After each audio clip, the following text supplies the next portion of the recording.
Hello everyone, welcome to the Everything Dodgeball podcast. I'm your host Stefan Leitinger, and today I have a little bit of a different format.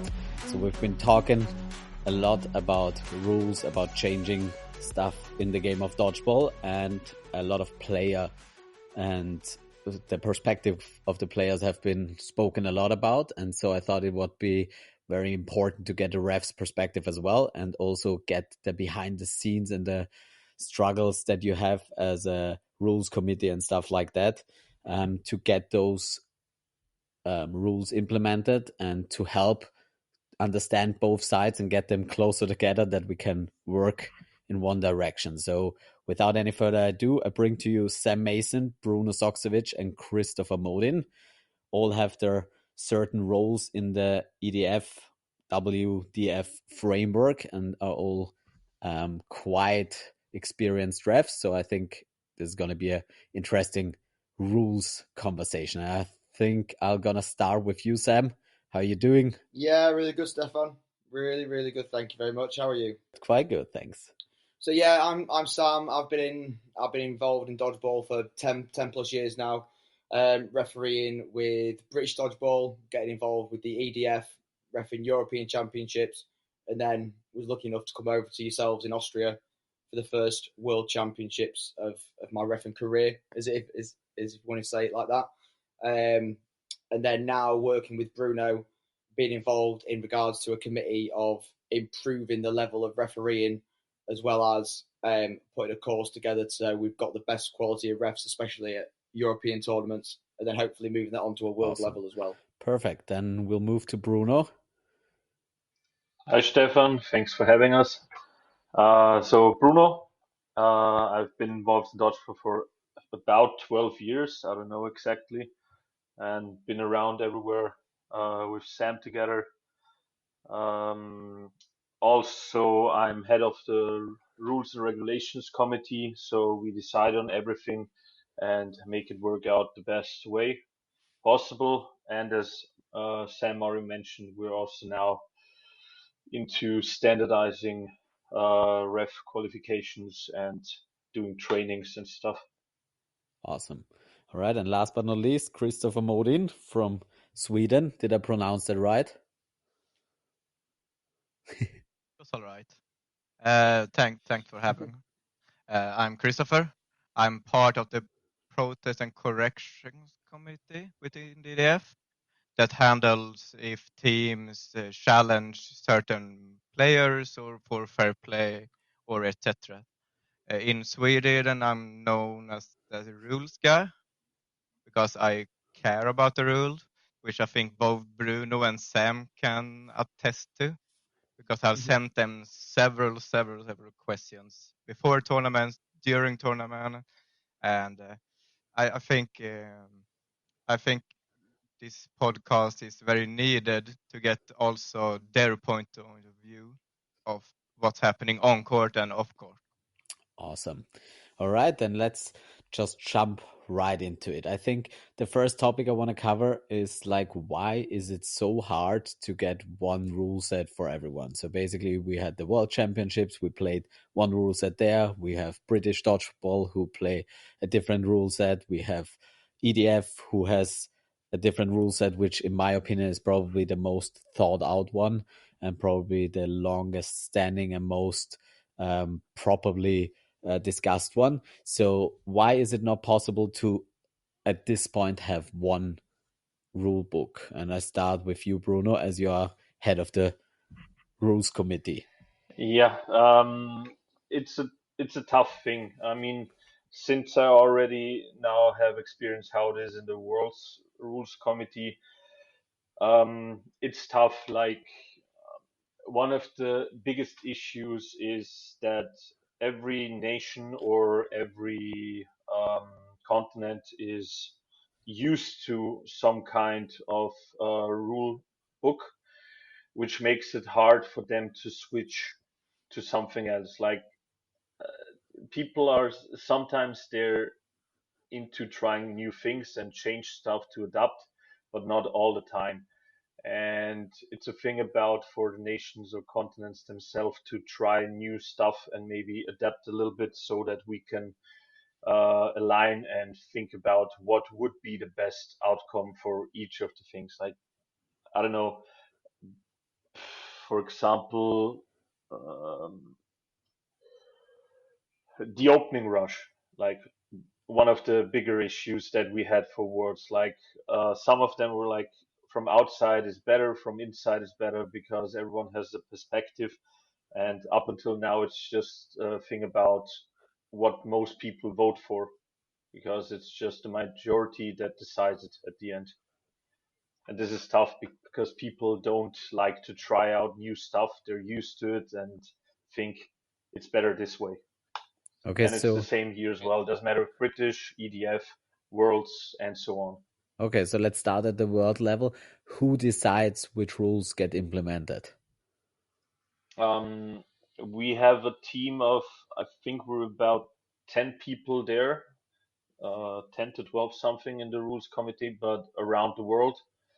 And we put in ideas, discuss it, if it makes sense or not, and then vote for it. So in total, everyone who's in there has a vote, and the majority wins for that. Okay. Okay, so and is there a representative from every continent and then from some nations, basically? Africa is not in there at the moment. I mean, I don't know if they will join in the future, put in some members, but every other continent is in it. Like, who do we have? From Europe, we have Austria, Italy in it.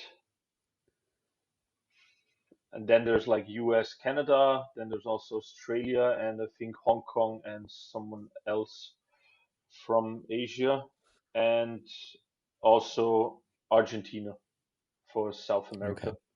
So a lot of people. Okay, so basically everyone has a say, and it's just not easy at this point to get all those mixtures of rules together. Okay, fair enough. So, Sam, how is that working in Britain? Because you as well have a different rule set for the British leagues, which slowly moves closer to the EDF rulebook, but they are not quite there, and Not it quite. seems Not quite. they just need 2 years to make implementations, even though it seems like everyone wants them already. Yeah, it's a little bit of myself and other referees like Alex Nelson and Caitlin, people that have been to European champs and the world champs, trying to show the ideas that we've brought from those tournaments and trying to bring them back to England. One of the main words that always gets brought up with the English set of rules and trying to align them with the EDF set of rules is the word safety. Everyone's bothered about the word safety, safety, safety. Yes, obviously, it is a massive stumbling block and something that we want to make the sport as safe as possible. But I think it's in regards to looking at sports halls that can accommodate it rather than trying to set a set of rule sets in Britain around the smaller sports halls. Because I think that's one of our main challenges compared to Europe. Like, your sports halls are a lot bigger because you can host handball tournaments, volleyball tournaments, things like that. Whereas in England, we would have to do the volleyball tournament the other way and play one long ways. Where in, like I said, in Europe you can play two side by side. Yeah, well, I don't know how it is in different countries, but in Austria it's also always struggle like to fit in as many courts as possible in the sports halls, and our sports facilities aren't big either. So if you would just have to put in one court, that would be one thing, but the thing is you want to put in as many as possible. So that's why you get into troubles with the space, I feel like. But then I think that's a very important point you touch on, like the safety. I feel like from Britain or British dodgeball, I always hear the word safety thrown around. Always. And Always. yeah, and it seems more of like an excuse to not change stuff because it might hinder safety. And there have been so many things like the neutral zone that wasn't as big because of safety. And the reason I think I have a big issue with that is that there is no proof and there is no evidence and no studies to show that it's safer. So who says that this is safer, and why is safety, or at least the word safety, so big in British dodgeball? I think it goes back to what you said about the continents of the world stage and not trying things out and being afraid of trying things out.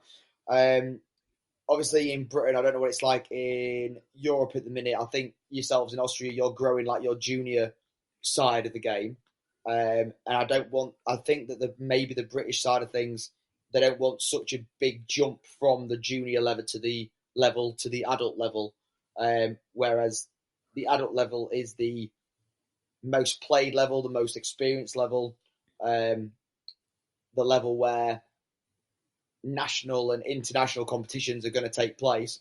So it is just a case of trying our best to bring those experiences from the tournaments that myself, Alex, Caitlin have been to from England, and bringing them back over to the rules committee and the British side of the game.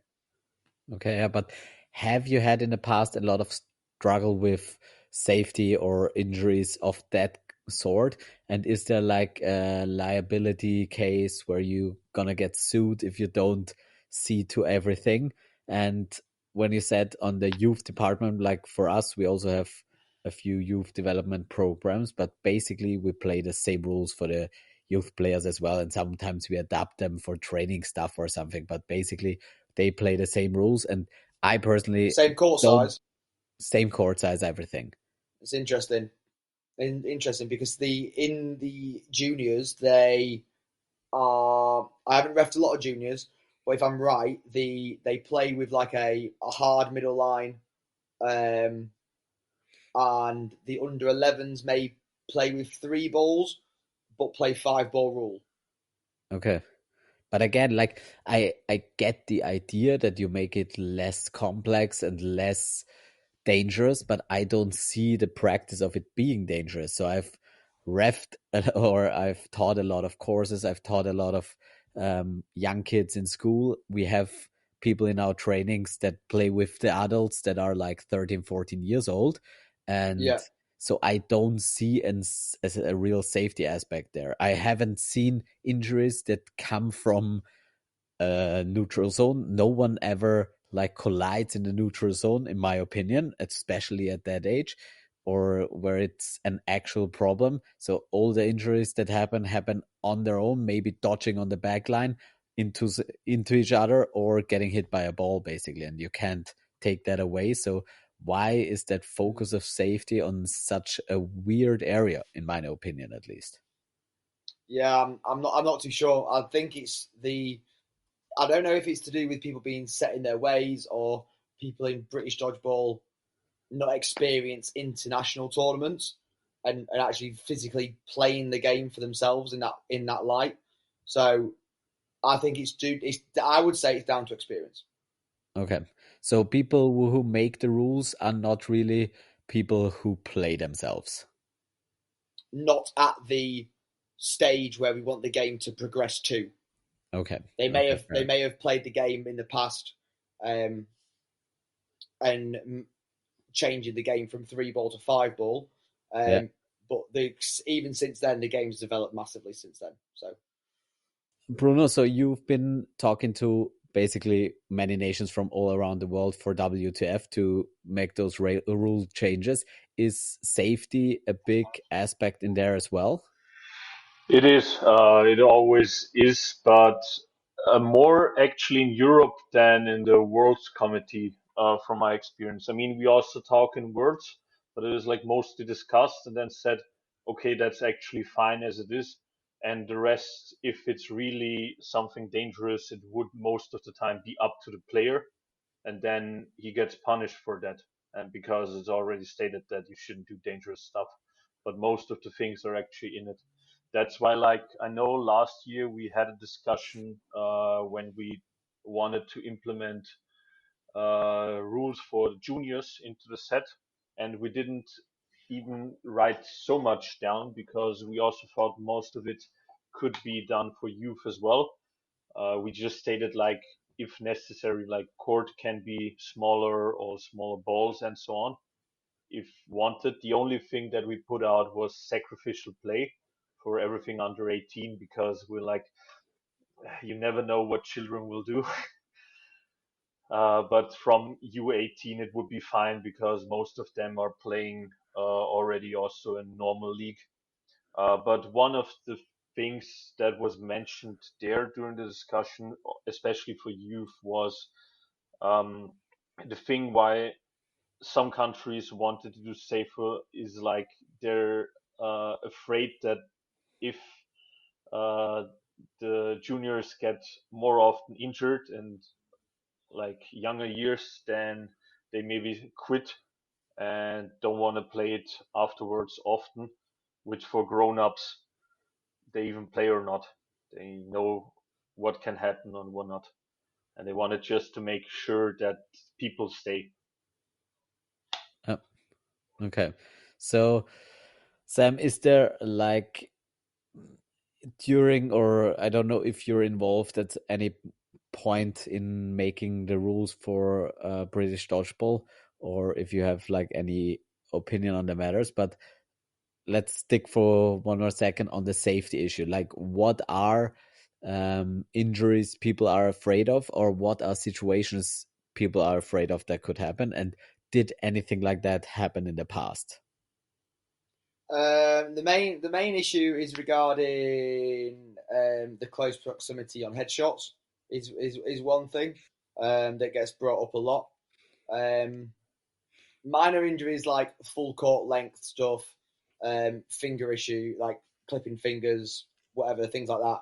That's not the main thing. I think the main issue is the close court possible headshots on the backtrack and throwing high, or being caught in no man's land and having to like stand your ground and stepping into somebody or trying to maneuver around them to lower their angle so they've got less of a target to hit. But that is from my point of view, playing the game and reffing the game it's the player's job to keep themselves safe as well as the ball carrier keeping the other player safe. So I wouldn't say the proximity of the court makes that any different because the game is still the game. So, Yep.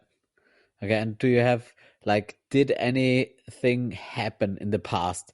Like, and we're gonna talk to Christoffer about this as well because I know in Sweden stuff happened, but in Austria, I've seen a lot of headshots. I've seen a lot of headshots again at the last league meeting. I've dealt out maybe one or two of those. Bruno didn't give me a yellow card. Anna would have given me a red card apparently. So did there anything happen in the past which like proves that there is danger in there, or is it more of a feeling? no, I'd say it's more of a feeling. Okay.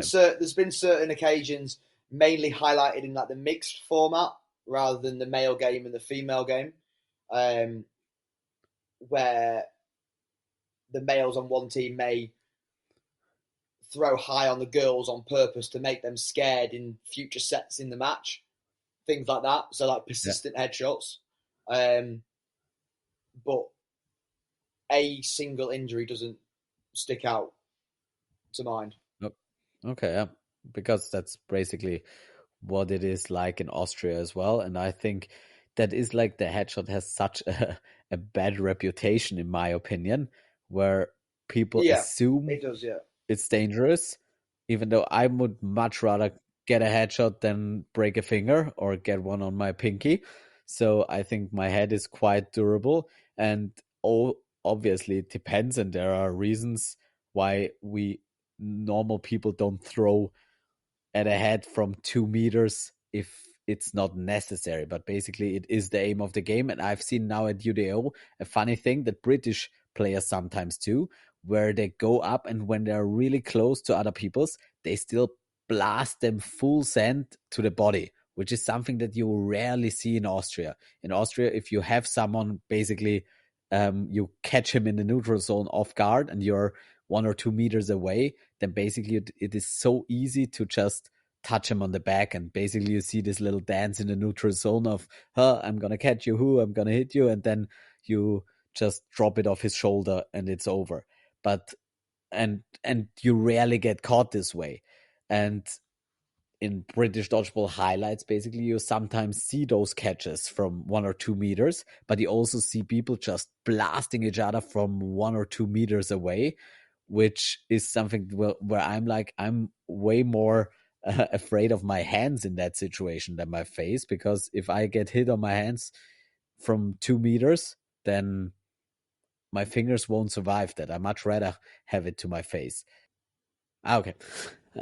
Like the aggression with which people throw in close proximity is something that I actually don't see neither in international tournaments nor in Austrian tournaments. So I think maybe I have a bit of a bias, because in Austria we basically know that the opponents are also our friends and we don't want to kill them. And so maybe the whole thing sorts itself out by itself, basically. So if I hit someone in the head, I don't do it on purpose to hurt them. But I don't know, maybe in other league where it's much more competitive and you don't know the person in front of you, maybe you don't give that much of a shit about your opponent, and if you hit him in the face and hurt him, then that's just that. Yeah, I think with if you wanted to test your mic with the conversation what we was having in the British side of the game about smashing people in the neutral zone. I don't know if it's just a competitive edge or a I want to do one over on this person to try and get on dodge highlights now that's on to make it look good. I don't know. I don't know what the mentality is with that side of thing in Britain. Do you have anything like that in Sweden? No, I don't think so, but we've had problems with people smashing people in the head. We've had issues with like people getting repetitive headshots, which makes concussions like a danger. And I think we had 3 cases where someone actually got a concussion from a headshot. Okay. And I think it started to become a problem in Sweden, because I've heard, I was the coach for the women's side for Worlds, and like when my women were going to another mixed game, they were afraid of getting headshotted by certain teams or certain players. So I'm not sure like how much value you should put on the defender towards the one shooting. It's like it's such a hard angle, especially at like a world's level, to define like, okay, how much is it your obligation to dodge, and how far do I have to be for it to be more on the thrower side than the defender side. So I think my concerns about this is more on a recreational level, that maybe we should just ban headshots, but like on an elite level like Worlds or Euros, headshots should be fair game. Don't bring in another rule change that's at different at different levels. Yeah, I mean, like the headshot topic is always a very controversial one, and I think at the elite level there shouldn't be any limitations, and I think it is enough to give the ref the discretion to make the judgment call. If something is done directly to hurt someone and it is with malicious intent, then that is something everyone on that court basically will feel. And if that happens, then it's up for the ref's discretion to card a person for that, for unfair play or unsafe play. But apart from that, I don't know how to make a rule that is without more gray area than it protects players. So if players don't protect themselves, this rule won't protect them, because if it's 2 meters, if it's 3 meters, did he move? Did he not move? There are so many slight nuances that will make the decision so hard. And the thing is, the outcome, if you give him a blue or a yellow card, is such a hard punishment for a team that can really change a game for something that is just not easy to stop sometimes. And which can be just bad luck. And if the aim of the game is to hit someone out and you restrict an area at the top level, that just destroys the game in many ways. On the recreational level, fair enough. Yeah, I think one of the main examples and one of the best examples is probably the men's final in Croatia when you had that the one on Smurf.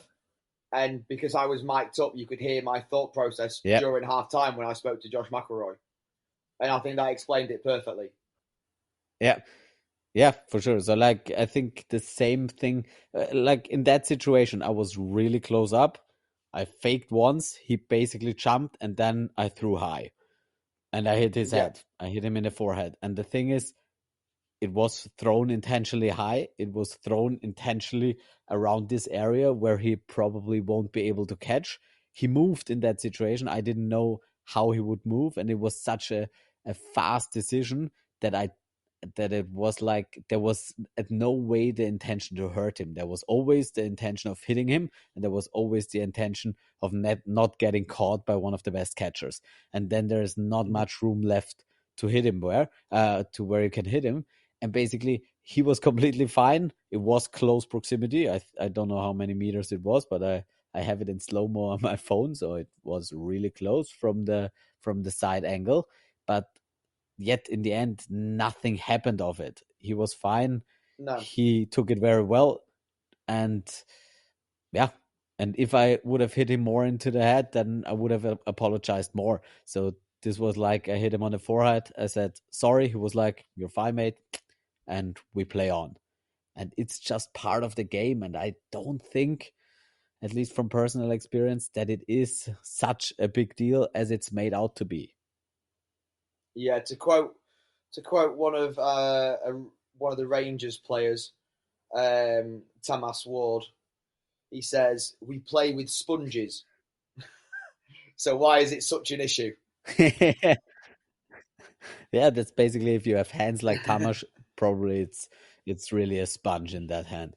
But yeah, I mean, like even I know sometimes, and for some recreational players, that's a point, and some players, especially female players, don't want to play mixed, and I'm like, that is absolutely fair. If you don't like to get thrown at by someone like Tamas, then don't do it. No one can make you do that. And there are different divisions for that. And women who like to play in mixed don't give a shit in my experience. So our women don't care. They want to deal out headshots themselves, and if they get a headshot, they gonna have watery eye for 2 seconds, and then they're gonna just move on. And it's not nice getting headshotted, but it's not nice getting thrown on the balls. It's not nice getting thrown on the fingers. So, and it's never nice being hit out. So that's just adds to the punishment. But I don't see it as a danger. No, not at all. And I think that's a good segue into the next question. Is like, I think that is a real danger if you make rules, if you change rules all the time, if you have not the greatest ref in the world, and then you have him make such a difficult situation that is very emotional. The whole situation is emotional. It might be a tough game. He might have looked at several different things, and then he has to make a judgment call. And it doesn't matter which way he decides, someone's going to be pissed at him. So why make it more complicated and even more hard on the ref, especially for such an emotional topic, when we can't find a solution outside of the court? We will never find a good solution in the court. And so if you punish them, the players are going to be mad and show you 3 videos where someone didn't get a card for the same situation. And if you don't punish them, they're like, what the hell? He just hit my face from 2 meters. And you're like, okay, you went down for a catch. That's on you, buddy. So I don't think that. Yeah, that's another one. That's another bit of in regards to headshot. Like when if someone, for example, goes to tombstone, for example, they're narrowing the angle for the amount of person that can be hit rather than just staying stood up. So I think I think that comes into consideration in the British game more than it does in the European game, which highlights the headshot rule even more. Yeah, so my internet connection got lost on me again, so I didn't get the last argument. But I guess it was like, okay, that catching is a big part of it. So if you decide to go for a catch and someone blasts you in the head, you're like, okay, you get a yellow card. So it's a good outcome either way, basically. Yeah. So if somebody's close and they go to tombstone, obviously the angle that you've got to hit has then been reduced. So it's not your fault that they've decided to narrow your angle. You've still got to try and hit them. So yeah. So can we all agree, Christopher, you as well, that the headshot rule should not be in the rule book? I agree. Because the subjective rules is always gonna hurt the game when you don't have refs that have the same education, the same experience. So you have to have an objective rule about it, like headshots are fair game. I don't see any other reasoning than having it that way, because it will all and otherwise it's always up to the ref. And to get a comprehensive game, we can't have that. Yes. So basically we can conclude for today. Christopher is on our side. No one wants this rule. Get rid of that rule. Okay, so with that, let's go to the next topic, which is very related, which is how much power should a ref have, and how easy should rules be to make the game easier for the refs or better for play. So where do we strike that balance?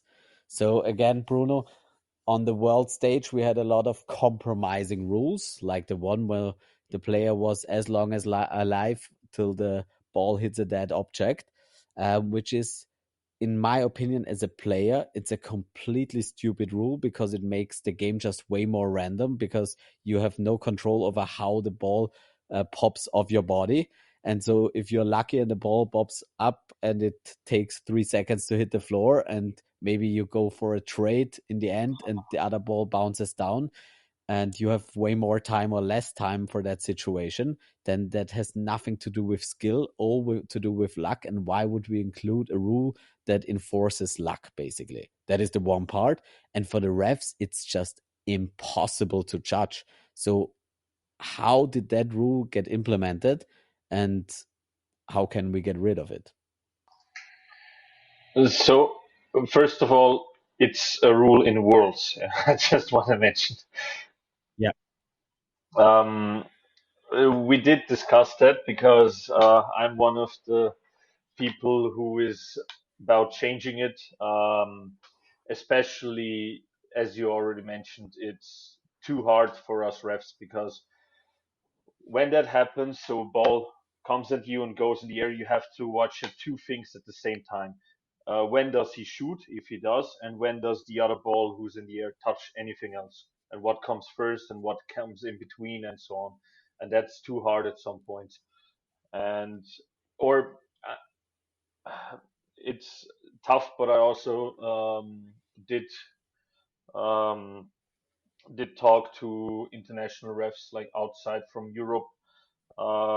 They said it is tough, but they got used to it. But the thing is, they don't need to, and they agreed as well. But it's still a thing about what teams are right now used to, and still one of the rules into discussion for Worlds for maybe changing in the future. But for now, it's still in. Let's see how it's gonna be for next Worlds, especially for this one. Okay, but the thing is, like, if you have that discussion, you have 10 people, and this rule comes up. What is the argument for that rule, except for we've been playing it this way? And shouldn't be the goal of the WDF rule book to be basically the rule book for all the nations? So if a rule doesn't make sense from a playing perspective and doesn't make sense from a reffing perspective, shouldn't it be a high priority to get rid of that rule, even though if players have been playing with that rule for a time? And I get that if the tournament is really in close proximity and you have the tournament in 2 months, maybe there is a case where you say, okay, we're going to keep it for this tournament, but how can it not be changed after the tournament? How are we still talking about this? There are two things, especially about these rules that um, were discussed and were arguments against this. The first is what's the player in between getting hit and the ball touching something else. Like, of course, you're technically dead, but then there's also the rule, at least in EDF, if you're still on court and another ball hits you and then ricochets to someone else and hits him or the other one catch, it's still a catch or a hit. And that's a little bit weird for them comparing to if you're still alive when the ball hits you and it's still in the air. The second one, and more important, it's a thing about definitions, about when are you a dead player or when are you a live player, what is a live ball, dead ball, and these definitions are right now in WDBF and EDF rules different, and that would make a bigger impact on other rules as well. So our first basic is to try to align the wording of what is what, because there are even issues right now between EDF and WDBF. And that makes a big impact. Even if we change that, it has an impact on 5 other rules in WDBF. And that's hard, at least, to change it right now. Okay, yeah, that makes sense. And last year, we didn't have so much time to Worlds to change everything directly and discuss everything. Okay, I think that is it's not a good reason, but it's an absolutely understandable reason at this point of the developing process. But then why is it hard to like get together and define all those things in a certain way that makes sense and agree? It's not hard, it just takes time. Okay. And we didn't have the time last year prior to Worlds because we have to implement the rules 6 months prior. So that's the deadline for big changes, and that would be big changes. So that wasn't possible in that amount of time. Okay. That doesn't mean that we couldn't change stuff for next Worlds. Okay, and is there a process going on at this point to change or align the different rule books? There is a process in aligning it. I got a due date for that. That's until the end of this year. It's my job to try to align it for EDF. And the statement I got from the EDF board is whatever we won't change in the WDBF rules until the end of the year, we're going to change in EDF rules.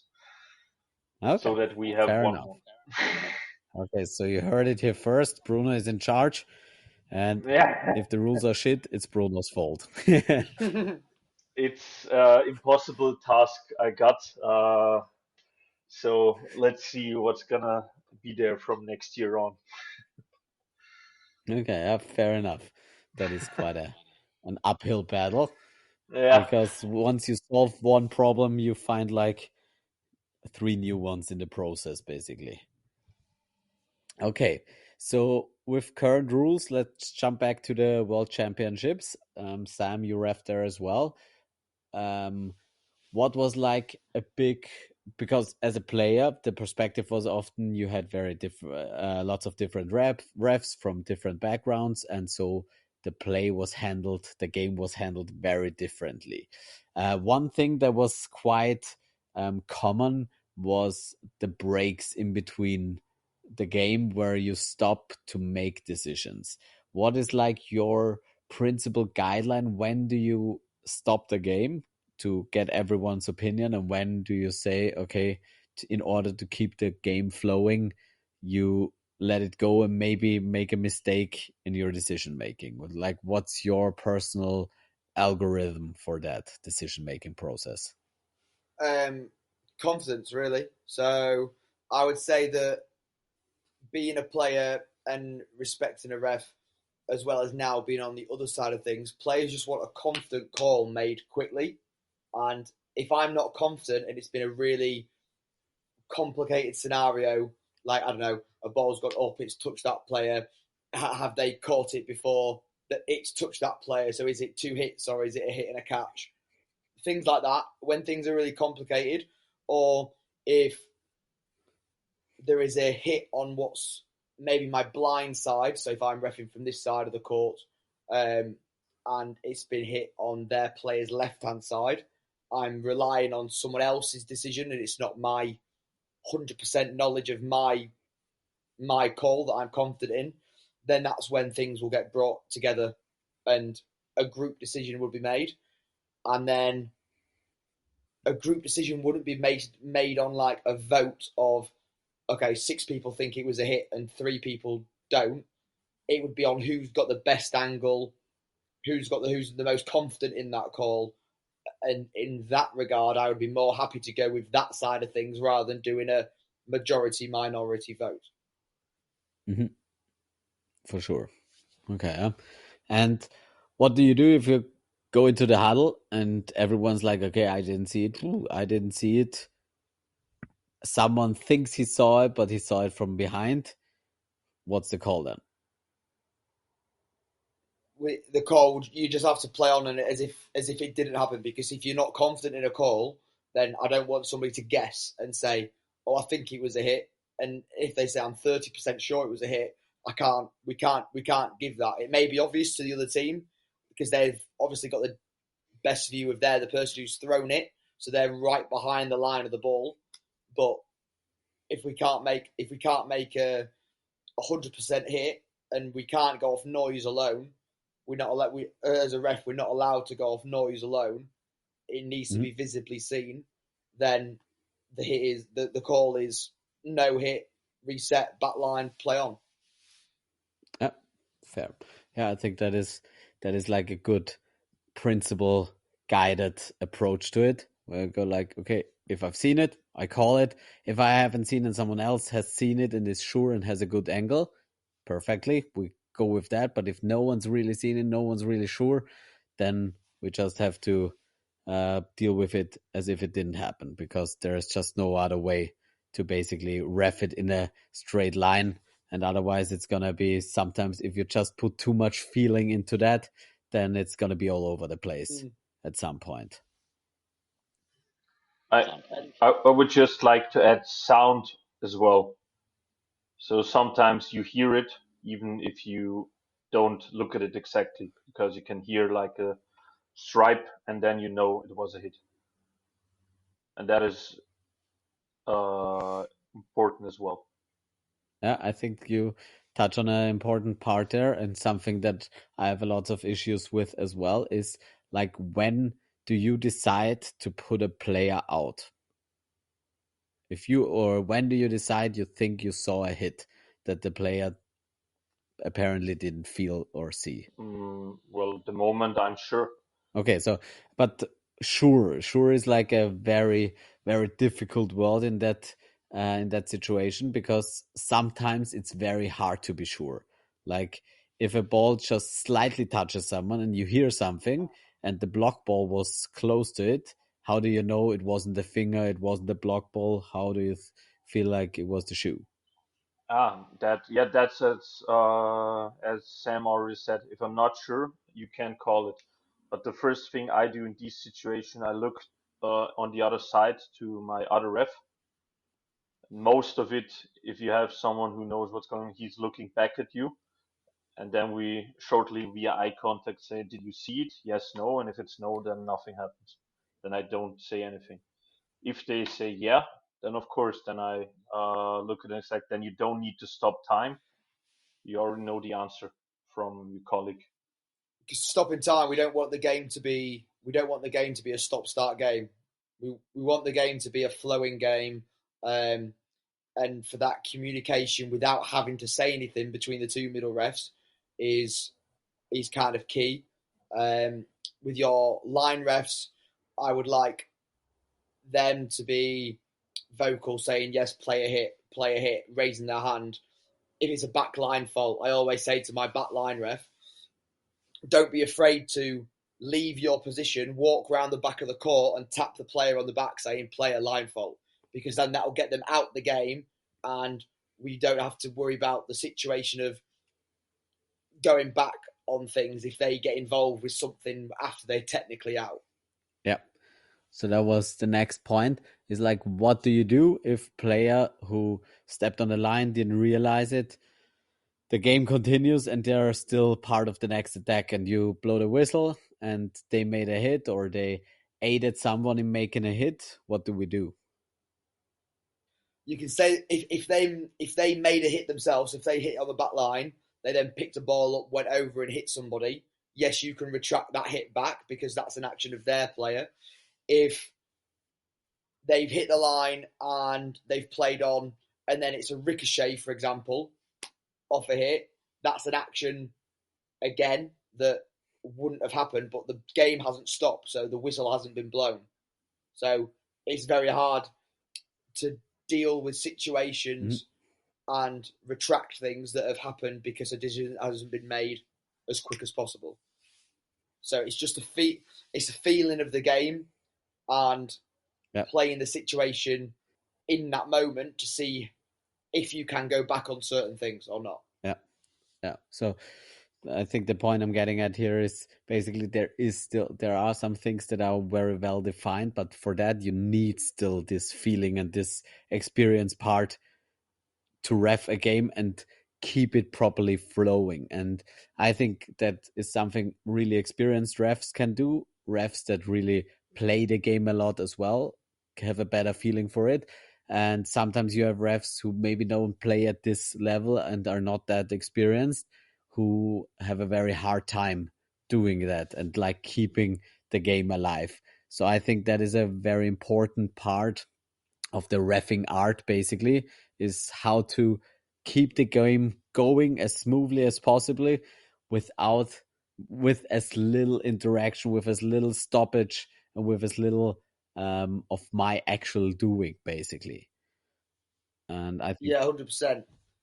Like a prime example would be the World Championship final in Austria against Austria men versus USA men. Yeah. You won't remember this, but I never stopped the game for a decision. Yeah. Not once. The only time the game was ever stopped was for the mop, which we all know is a very important aspect of the game. It's the most important aspect of the game. But that game was never ever stopped for, right, refs in, was that a hit? Yeah. Was that a bounce? The game was never ever stopped for that decision. That's the highest staked game that we've got in our sport at the minute. And to say that happened in that game is all to do with fair play of the teams, the respect for the referees going out if something was called, and just the general flow of the game. So yeah, absolutely. That's really a very important point and a very, very good quality sign. So sadly, the MVP, the mop, had to appear a lot of times, so which broke down the flow a little bit. But that's a really like a game maybe people who want to ref at tournaments and want to ref at high levels should watch and see how you can really keep that game flow alive.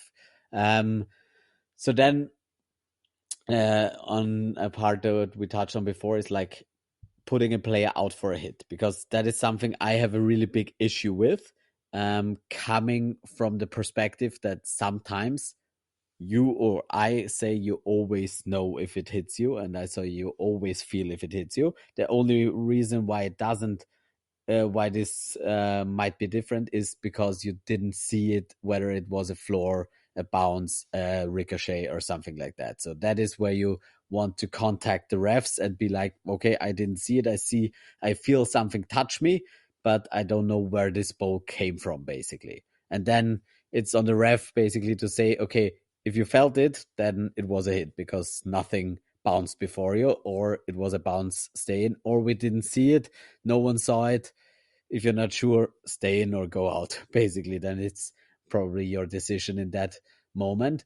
But an issue that I have is if refs assume that players are playing unfair and put players out for stuff that is really hard to judge. And I come from UDO and I've ref there for a bit, much more than in the past, and I've nowhere near the experience of you guys. But there was a team that other teams accused of playing unfair, and I ref that team. And so I was warned that they're unfair and that they don't go out. And I was watching them very carefully. And there were lots of really close situations where the opponents were like, they're cheating again. And I didn't put them out because there was no situation where I felt like that was a certain hit.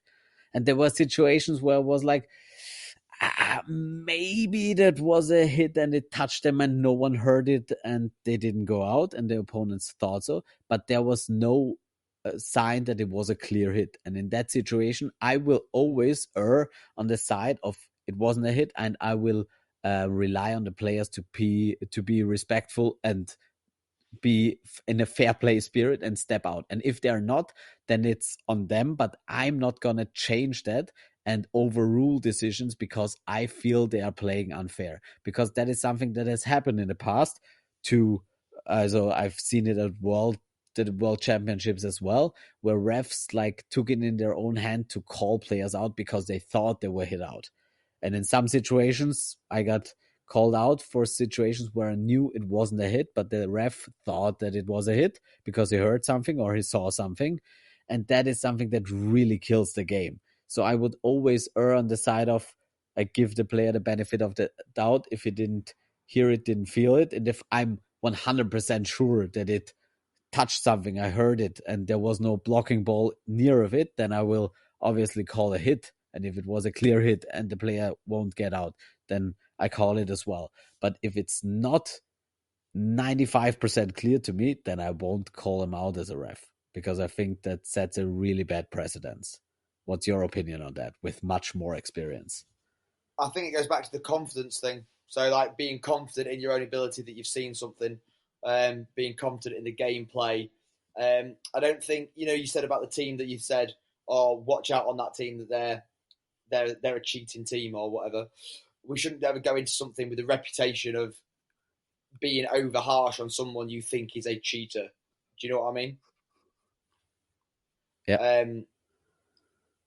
And in regards to just going back to the confidence thing, if I'm confident saying it's a hit, you should also have a respect that I'm the one making the decision, or the head ref is the one making the decision. If they've called you out, you may not agree with it at the time, but in fact, the referee's called you out. They're confident with it. They haven't had anyone to. They don't need to bring everyone in to clarify the decision. It's take you out. Also, it's important, like as Yeah. Sam said, to stay in this confidence, because I know, like, let's say from 10 years ago when I started with it, and when I wasn't sure about the decision, and I was like in my head, oh, maybe that was wrong, and then you get mixed up and you're not really into the game anymore, and then even more harsher errors really happen. They're then clearly visible, but you're in another state because you lost your confidence. So either way, you have to keep it and just say nothing happened. And it stops that retract thing that we were talking about earlier.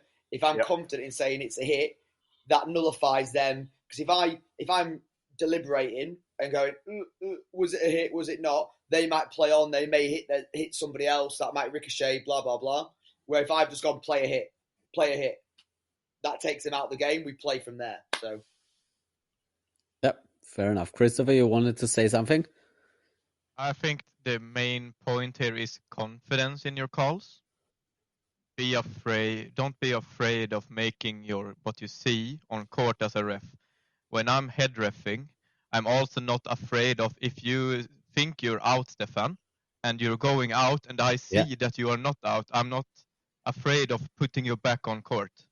So if we can have that respect between each other, that if you think you're out and you're going off, and I'm like, no, I saw that it bounced. If we can have that respect between the refs and the players, then the game won't almost never stop. because only like the game shouldn't stop because of that. Like if you think you're out, you go out, and I'm like, no, I saw that you went in, that the ball bounced before you, then I will put you back on court. Yeah, for sure. That's an absolutely good point. So I think that is a really important agreement between refs and players. And the one point I would add is like, in order to have that respect and agreement, it's important to really be only confident in confident decisions. So I know displaying confidence is really important to keep the control of the game and keep your authority in the game. But also, if refs start making decisions that cannot be made with 100% confidence, it makes it much harder to keep that confidence and keep the respect of the players. So I think it's important, and that's why I think fair play is so important, because I think it's important to make the job for the refs as easy as possible, because it is hard enough. And so if every player takes their outs, their clear outs, then the refs have to have way more attention span to focus on really important stuff and don't have to focus on that stuff, because that is almost impossible to always get right. Because we've all seen it in a game as well, where we thought we hit someone or someone thought he may have hit us, and we know for a fact that it didn't happen. So I think it's really tough from the outside sometimes to see hits. Sometimes it's clear as day, and I think it's important to point them out if some players don't take the outs. But if you have respectable players and if you have an understanding between players and refs that you're going to take her out, then you always only need the refs for those close decisions. And that's where the confidence comes in, and the ref has to make a decision. And maybe sometimes he doesn't know it for sure either. Then he's going to err on the side of probably it didn't happen. And at some point, he's going to call players out for hits that maybe never happened. But if we keep that to a minimum and don't make it a big part of reffing, then the game is so much better for it. Yeah, 100%, especially on long tournament days where you're reffing from 9 till 9, especially at the Worlds that we did. So your confidence and concentration may slack off towards the end of the day. So that's when like the scheduling and things come into play, where we're always getting our correct amount of breaks, so our stress levels aren't as high and things like that, especially going into finals, semi-finals and finals, where things need to be spot on, not from our own point of view of wanting to get the decision right, but also from a player's point of view that they don't want to be seen to have lost out on a high important game because of a decision made, rather than them not winning the games themselves. Okay, let's jump into another topic, which is taunting and maybe showing aggression, emotions on court, and how we handle that. So is there, Bruno, from a rules perspective, is there sort of a blueprint? What do the rules actually say how to handle with that? And how much is it always, again, like a thing of feel for the ref and experience, what to let go and what not to let go? It is, but as already stated a few times, it's a complicated thing and comes from experience. Like taunting and making the opponent feel bad is not allowed, and of course strict. But like just being being like uh, being a state, because like if you just say like yes I hit, or cheering with your teammates, of course that's allowed because you did something good, you won a set and so on. Of course that's allowed, but nothing that would like make look the opponents bad or doing something against them. These are different things. Yeah. And again, that comes from experience more. Yeah, I think we had it before. I think there was a tournament in, was it the Drachten tournament in the Netherlands for the Euros, where it may have been England versus Austria, and the England boys started celebrating across the court.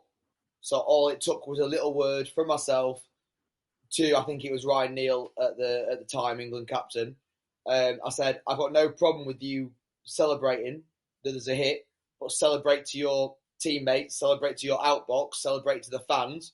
Don't celebrate across the court. So obviously we don't want to, and we never want to kill the emotion in dodgeball. Like, every sport has emotion: football, rugby, hockey, everything. Everything has emotion because everyone wants to win. So we don't want to kill that out the game. We just want to prioritize and show it in a respectful way that it's not against another team.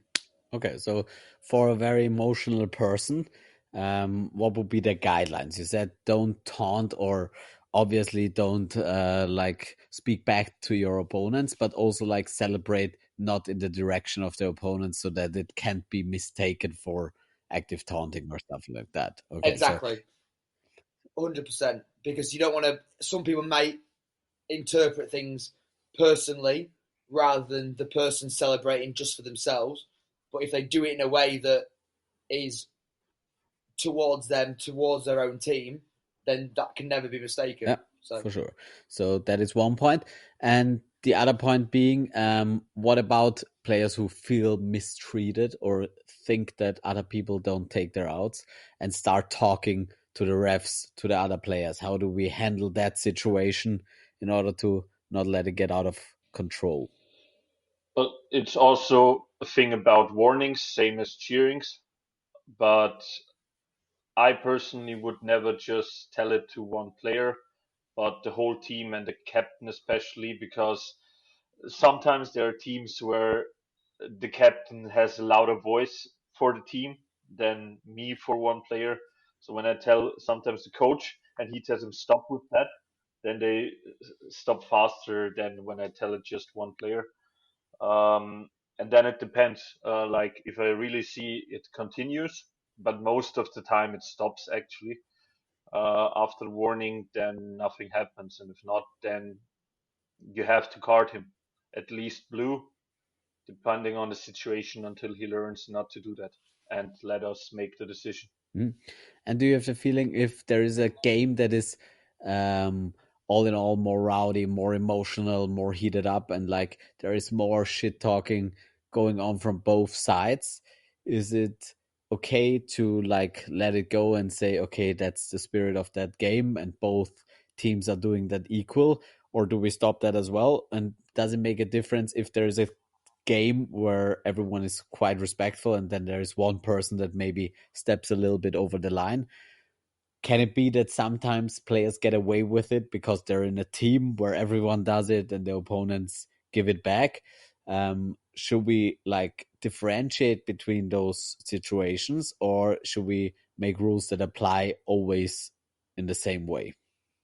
If you know what I mean. Yeah, I know what you mean. I mean, it happens more in like a league where everyone knows each other than internationally. That's a tough question for like league. Internationally, I wouldn't allow it, and I would like to stay as it is because it still has to be professional, even if people know each other. Um, in leagues, it's a tough thing actually because, as I said, most of them know each other, and even if it happens, sometimes they get it back and they laugh about it because it's a fun thing. Sometimes. Yeah, and you don't want to go into the game with a, I don't know, oh, right, this is a title deciding game. Let's give a British dodgeball example. Over the past few years, then when Meteors played Spartans, we don't want to go into their league fixture game, let them warm up, and then at the beginning of the game say, right, everyone's already on a pre-warning for talking back to the referee or talking back to the opponent, because that's not the spirit of the game. You don't want to go into a game already being warned without even doing anything. So yeah, for sure. But that's just something players sometimes bring up. And I spoke to Tara a few days ago and she brought it up. Like the example was basically in British dodgeball that there are some teams maybe have a Meteors versus Spartans game where you know it's going to be heated up and there's going to be some talking, and maybe the media boys are talking a little bit more to the refs, and that sometimes maybe players like that get away with something that other players don't get away because they're in a team where they stand out much more for being emotional. I think then that goes down to the refs in the middle managing the game and making sure that the players are respectful of the referee in the middle. If they know that they've got a ref in the middle that may not be as harsh or may not take control of the game, then that's when things where a two-ball attack on a player that they say, yeah, that bounce, and they call it themselves, the referee may not be goes back again to the conference thing. They'll then agree with the player rather than making a decision for themselves. This is a thing. I mean, I agree with Sam, but I think for refs, like normal refs, like Sam and me, we're not players, we're refs. For us, it's easier to don't make differences between is he normally more emotional than another person. But like, I think if players sometimes ref these games, they see it like from their perspective when they're maybe on the field and they know him and yeah, he's emotional and for them it's fine, and then they sometimes get away, but like for normal refs who like I don't care how he's on field, I know him as a ref and he's always like this, so I warn him every time or warn him prior even to the match. We do the same thing like for finals for everything as well, like Euros, Worlds. It doesn't matter who's playing, even if we know okay these are teams, it won't get so heated up. We still prior to the match warn both teams, both captains and coaches from the beginning. But I feel like this whole like giving people a warning system, it can also get out of hand. I had a game that I refed at Worlds. It was the end of the day, everyone was tired. I'm so happy I had very good line refs to help out. But like, so I warned one team for like rolling the ball back as an example. And I told them, don't do that. I've seen it now. But then the other coach came to me like, do we also get a warning for that? Is this something that we want to get away from, like having everything so subjective, and instead of like, okay, now you did this, it's a card. What do you feel about that as like the more main refs like Sam and Bruno? If I'm being harsh, I'd say the rule book is their warning. If they read the rules, that's their warning. They should know what a rule is and what a rule isn't. But obviously, depending on the scenario of the game and taking that into objective as well. So, again, with the emotional side of things, feeling that game, how things feel in that game, cards then become that type of thing as well. So, no one will know apart from the referee in the middle why they've given a yellow card in that situation.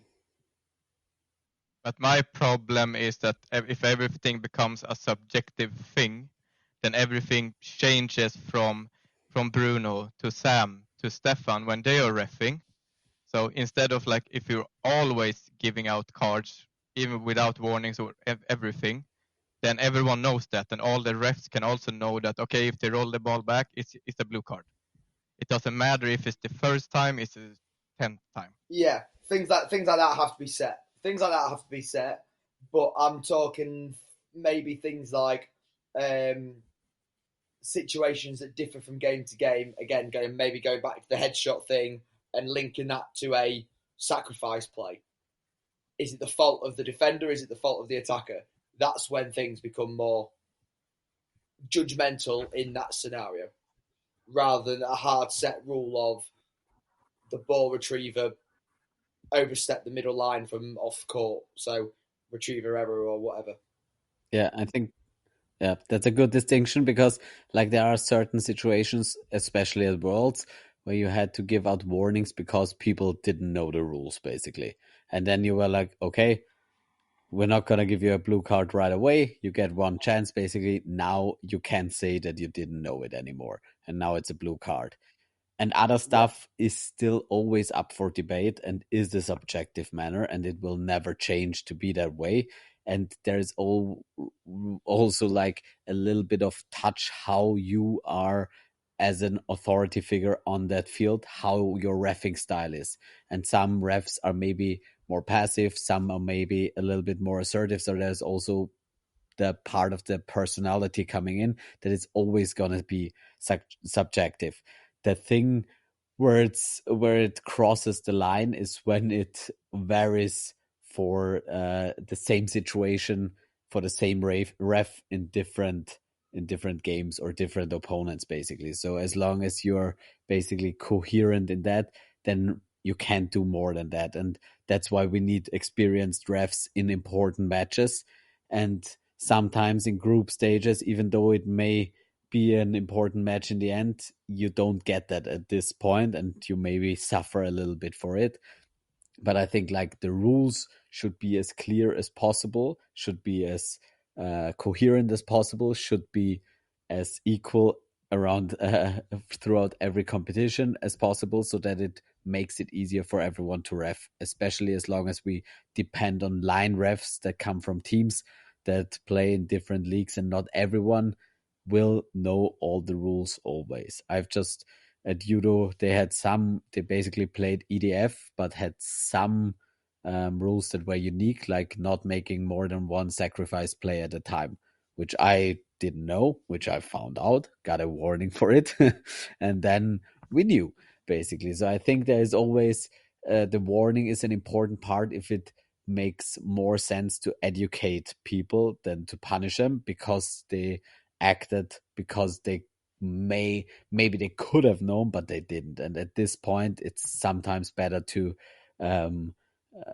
not punish them right away. But in the end, if the rules are clear and there is a final and you've played 10 days, then every rules like passing a ball back should be known and should be an immediate blue card. The Definitely. sacrifice rule is a funny one because it's only in Worlds that you're not allowed to do more than one jump at a time. In Euros, they have talked about it, but I don't think it's implemented yet. And this is one thing that I've always thought about with the sacrifice play. So a player jumps in the air, they throw the ball, they hit a player. The ball in world rules, the ball then goes up in the air, but this player is then landed. So who's out? So they've technically line faulted, and that player is still a live player because the ball's still in the air. So if it's a 1v1 at the end of the set, technically the person who sacrificed loses the set because they were out first because they line faulted. If there's any changes, that's the main one. Yeah. And another reason why this stupid rule has to go now. So let's make a petition to get Bruno to just make this rule disappear because it's so stupid. And Sam, I have a rules question for you. If I make a sacrifice play with two balls in my hand and I only hit out one player with one of those balls and the other one misses, what happens? If you take two, you need to shoot two and hit two.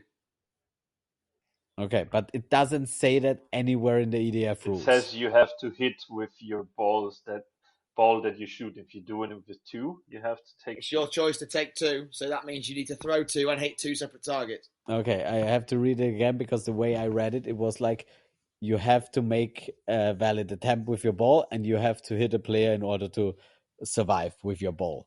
But it doesn't. It says your ball has to hit. Yeah, throw two, take two, hit two. Correct. Okay. It's just the only discussion we always have, and this is a thing that we need to state in the rules.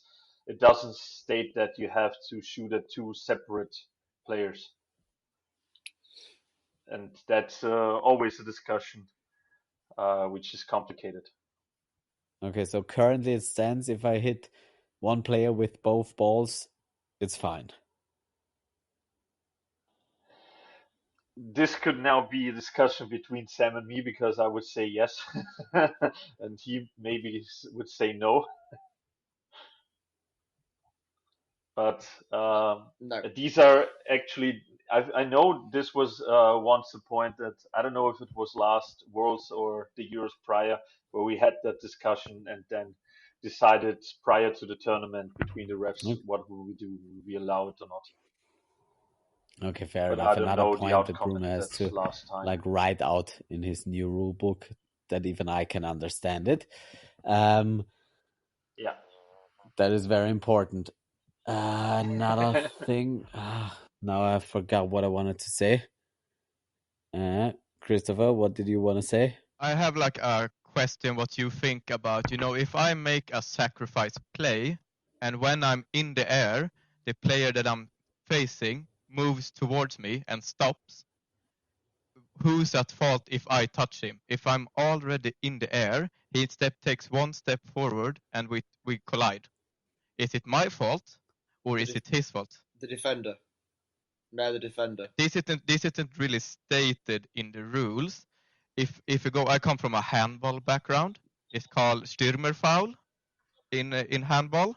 If you do it, because you have to be completely still for it to not be the defender's fault. I think we need to state it in the rules that if I'm already in the air and the player takes one step towards me or moves at all, then I can't be punished for colliding with them because I cannot change my trajectory when I'm in the air. But then you would have the argument from the defender that a referee shouldn't be able to dictate which way they can and can't dodge. Which is also a very valid point. But I'm like, because I've seen players get carded for touching players because the player moved. This is a while ago, but I'm like, I still can't see it in the rules. I'm not sure if Bruno can find it, if it is stated. I'm searching for it. From a player's point of view, Stefan, what would you say? If you were from a player's point, making definitely the sacrifice, the moment I leave the ground, you can't step towards me. Because the moment I'm in the air, I can't control. So basically, my trajectory is pretty much set. And if you step in my landing area, then basically that is you making me unsafe. And I cannot do. And the argument that you shouldn't do a suicide play, if we allow suicides, then we or leap of faith or sacrifice play or whatever it's called now, then the moment you leave the ground, you can't step into the landing. And I think you should not be allowed to move toward the left, player. right, or back. Whether that is forward, sideways. Yeah, exactly. So you should not be allowed to move toward the player who just jumped. Because you can imagine someone trying to dive underneath them. Yeah. And then that could hit your feet that are in the air, make you do a somersault, and then put you in danger. Exactly. So that is really either we allow sacrifice play and then we have to protect it in the air, or we don't. And we say it's not safe. But we're not British dodgeball, so we allow it. Are suicides allowed in British dodgeball? Yes, but even if you make the hit, you're still out. That's what? Why? Who is out first? So if you make a sacrifice play and you hit the player, yeah, you're both out. Okay, then it's why? So it's basically not allowed to do a sacrifice play, but no one can stop you because you haven't line faulted yet. So as long as you throw in the air, it's fine. But it's there's not there's just no reward. There's no reward for hitting the player to keep back in. It's just an out. And the reason behind it, because it keeps players safe, obviously. Fair. Absolutely fair. Obviously, I understand that. That makes so much sense. Okay. Basically, the last thing from me is at UDO. Maybe you saw it, Sam. I know you did because you answered to my story. I tried to do a cross, hit my team partner in the hand, in the offhand, without any ball, and it jumped from his hand to the opponent and he caught it. So, Sam, I don't want to put you on the spot, but you said as a reply to my answer that I am out. Would you stand? Which I thought was right. Okay. Because the ball hadn't crossed the line yet, but because Bruno's then now said it's as soon as it leaves your hand is a live ball. Yeah. Okay, so basically, so it goes to that player. Yeah. Okay, so basically, I throw it. It's a live ball. Then it hits his hand. He's a live player, and it's still a live ball. And then it's the last point of contact, basically, who is the thrower in this case. But is there anything in the rules that says something about the throw of the ball? Because the in football it's really different.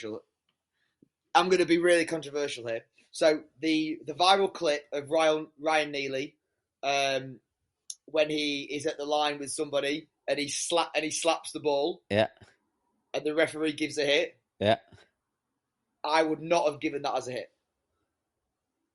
Bruno, would you have given that as a hit? No, because he hasn't thrown the ball. He hasn't gripped the ball and he hasn't thrown it. He's eventually spiked it, which you're not allowed to do.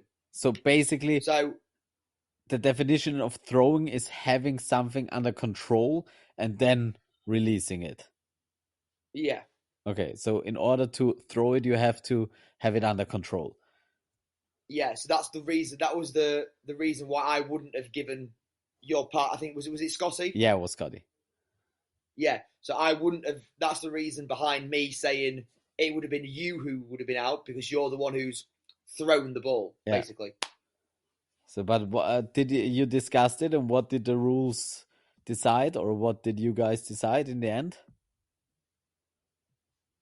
Bruno, what was it? That because it was the last player of contact? Yeah, correct. I think. Okay, so Bruno said. I can't remember anymore. I understand I know the situation again. But Bruno said the call was that Scotty was caught out because it was last person of contact. That's actually what the refs there said as well, because I already went out and was like, okay, that was my throw. And then they were like, no, you're back in because it wasn't thrown by you. But then in the end, I don't know if they really understood what happened there, because there was another situation afterwards as well. So it was decided. I think it's harsh to call him out for that. I think since it's Scotty, I would always call him out in that situation. And I think that should be stated in the rule as such. But I don't know what's... And that's why you're a player, not a ref, because you have to No, stay I think neutral. in this but case, doesn't the everyone would rule agree say with that me. it was the original thrower who is out? Am I wrong? That the throw originates from you, Stefan, and even if it hits Scotty, he is not the one who's throwing. Okay, but the thing is, if I throw at someone on the other side and it hits him and it bounces back to someone on my side and he catches it, then also that other person is caught out, right?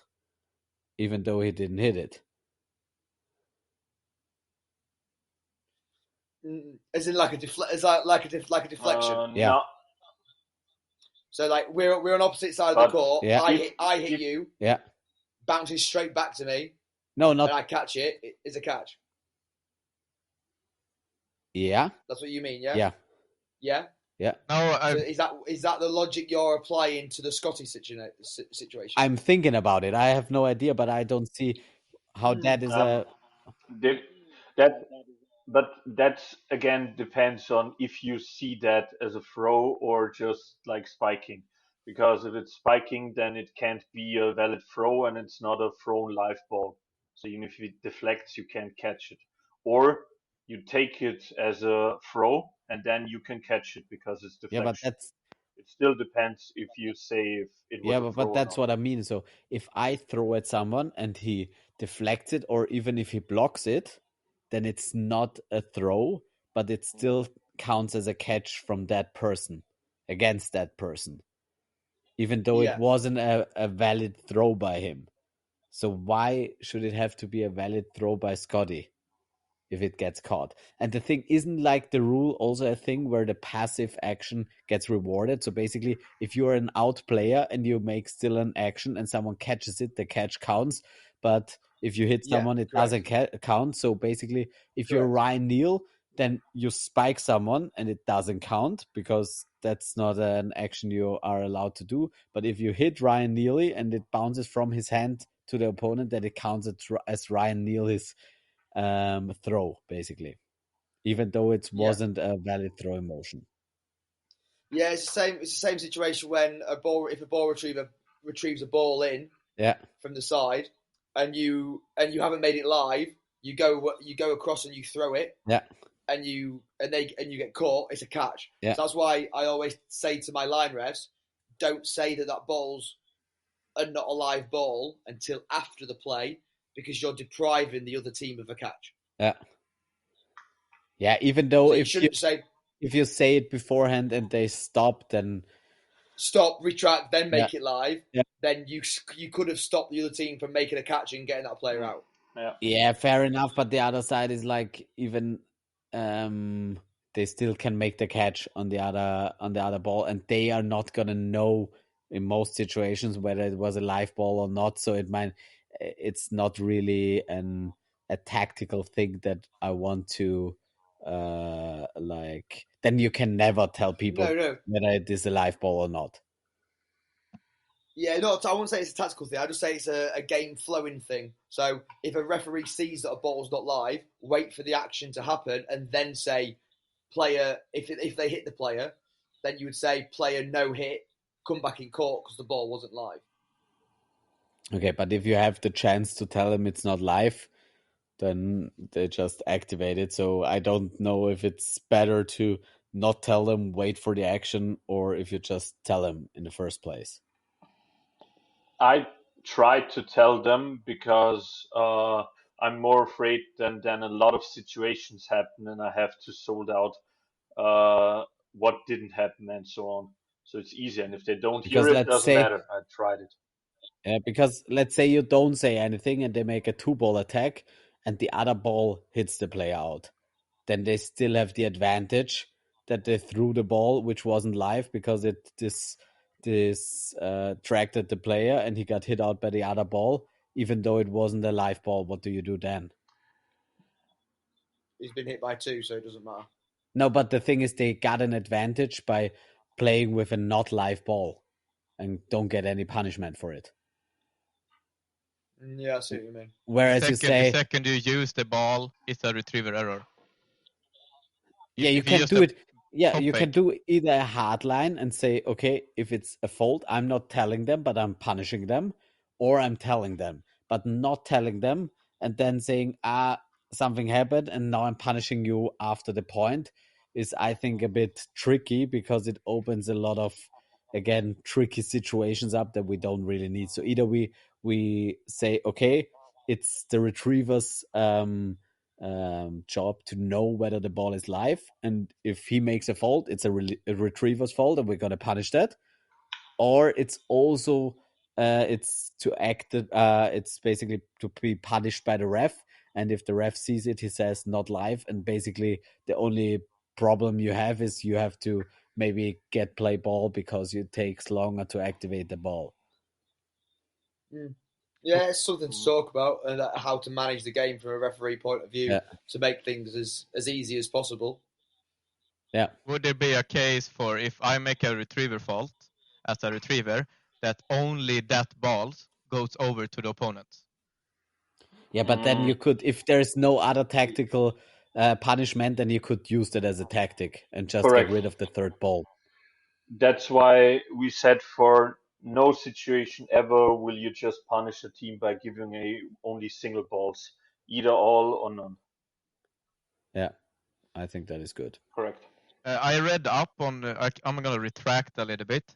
So after a catch, the opposing player who threw the ball or performed a block on the ball last will immediately be deemed out.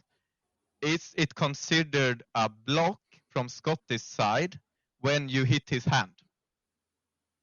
Or is it your throw? Or is it considered that Scotty blocked your ball over to the other side who made the catch. He No, he definitely was in did. throw motion. Because I threw and he blocked it with his hand. But Otherwise, then it the wouldn't have rules been also caught. but then the rule states that you can only make a block with a live ball. And your ball wasn't live yet because it hasn't crossed the center line. No, but you hit his hand, No, it and he was a cannot live ball. block with his hand. Yeah, but it's still a live ball. It doesn't have to cross the line to be a live ball. It has to cross the line to be a throwing attempt. Yeah, but since he is not blocking your ball per se, like technically, really technical now, it hits his hand. Yeah. Then he's not blocking. Yeah, absolutely. I get only... what you mean. But then how is it that if you hit a player out and catch the ball, how is that a catch? Because you caught yourself by that logic. Because Yeah, but then when you this is release deep. the This is ball, it's a deep. live ball. Yeah. And then it ricochets, it's still a live ball, and it comes back. Yeah, okay, but this case, it ricochets off Scotty. So it's a live ball that ricochets off Scotty, and then it gets caught. So Scotty is caught. I think we need Either Bruno to way, make a case either for way, this. you want Scotty to be caught. Either way, no matter what the Definitely. situation is, So yeah, you want absolutely. Scotty to be caught. And for the future as well. Always. No, I think that's still just a sign for that the rules are just very young, and we need some more definitions made by Bruno that are really sticky. And as long as there are loopholes, players are gonna find them out and ask Bruno about it, and he's gonna write another line yeah, I to know add to the rule book. every time the big when book of Stefan Bruno. says players gonna find out, I know that's gonna be intention from him and his brother. And Stefan sometimes made it, and Flo just doesn't read rules and is out most of the time. That's my experience, at least. Yeah, that is absolutely fair. That is just the truth. All right. Yeah, I think that we covered quite a lot here. Does anyone have any specific points left that they want to get into or that they want to share? Maybe Sam and me can tell you a little bit about what we're trying to do for ref training and courses in the future. Yeah. I mean, Yeah, Sam, do you want absolutely. to That would start? be awesome. Yeah. So me, Bruno, Jeremy from Belgium have been working with Tamara, And Will. as well as Max with Will from Denmark, in regards to putting a training package and maybe some kind of assessment for refs to take before they ask, volunteer, put themselves forward to ref at a international tournament, and that's doing more local league stuff, more national league stuff, to then give them that confidence, experience to be able to ref at a international level where stakes are higher, games are more important, more pressure, etc., etc. More fame and money. Well, fame, yes. Money, no. Okay, yeah. We've all been given different areas awesome to focus on in regards to that assessment, the different levels of assessment, being like a written / multiple choice paper to then being in a practical assessment where they're assessed by myself and Bruno. So we put them into different awesome. tough situations. That is great. To see how they would manage things. I would, for the future, always put the Scotty situation in there. It's a really important one. Just for reference.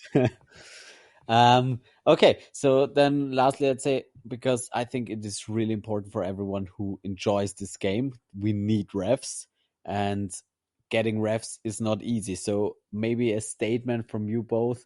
Why is it awesome to ref at those international tournaments, and also in league? What's the motivation to ref dodgeball when it's not money and fame? Again, no money.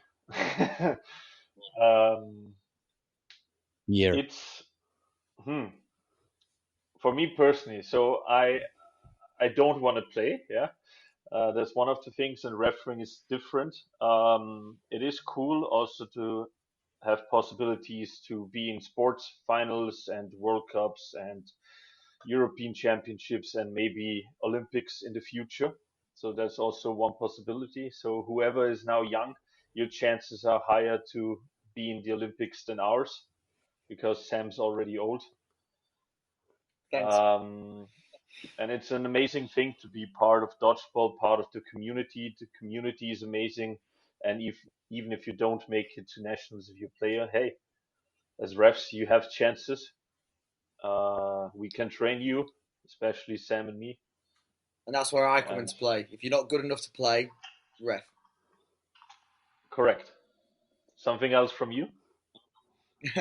No, I think it's. I think you've kind of covered it all. The experience of to be involved in a high pressure situation where you're not the one. Maybe you're not the one playing, but you're still involved in the game, and the community base, especially with dodgeball, is probably the strongest community I've ever felt in sport.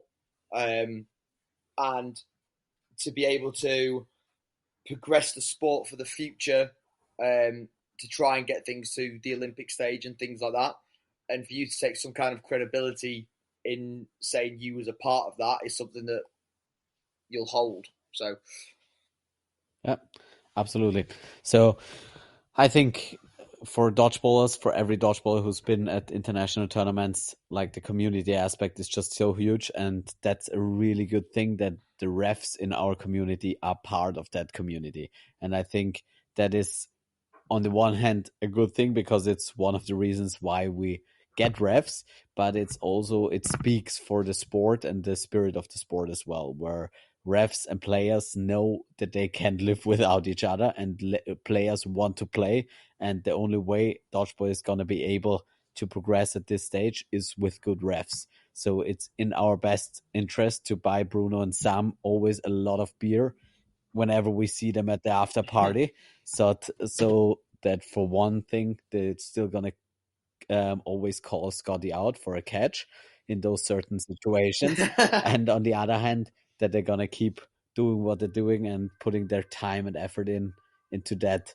like honorable endeavor in our sport. So thank you from me. Thank you from the community for doing what you're doing, and also for trying to really push the level of the reffing game as well as we try to push the level of the playing game, because it's just parts of a whole system, and one without the other doesn't work.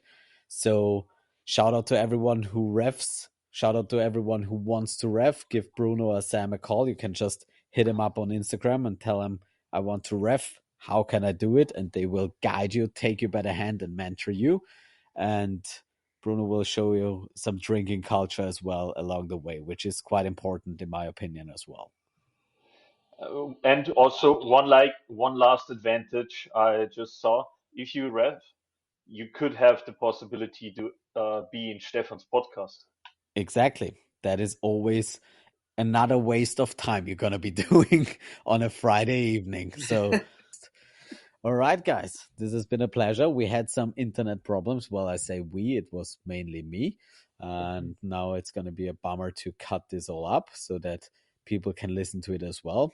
But in the end, thank you guys. I think it was quite valuable, and I found out why Scotty is caught out. And so with that, keep throwing those balls. Try not to get caught, and take care. guys. Thank you very much. Thank you, guys.